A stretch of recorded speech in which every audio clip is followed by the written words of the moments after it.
আসসালামু আলাইকুম এভরিওয়ান, কেমন আছেন আপনারা সবাই? আশা করি সবাই ভালো আছেন। চলে আসলাম আপনাদের মাঝে আমার একটা মিনি ব্লগ নিয়ে। তো অনেক দিন হয়েছে, আগে আমার নানার দেশে যাইতাম, সব সময় আমাকে গাছের থেকে নয়তো বা কারো পুকুরের থেকে আমাকে খুঁজে খুঁজে খাওয়ার জন্য কোনো প্রয়োজনে আনতে হইতো। সবসময় গাছে থাকতাম, নাহলে ওইখানে থাকতাম সেখানে থাকতাম। এখন অনেক বছর হয়েছে, বড় হয়ে গেছে, এই জন্য গাছে টাছে থেকে ফল পাকড়া কিছু নিজে পারি, খাইতেও পারি না। আজকে অনেক দিন পরে আমার বোনের বাসায় আসলাম।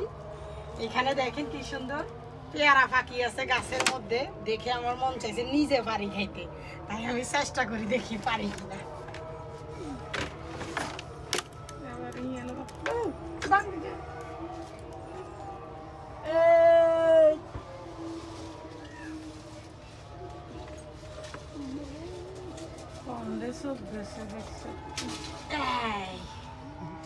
গাছের ফল এইভাবে ফেরে এইভাবে করে খাওয়ার মজাই আলাদা। আপনারা কার কার এরকম ফ্রেশ গাছের থেকে ফাঁদি খাইতে মন চায় অবশ্যই জানাবেন, কিন্তু ভুলবেন না।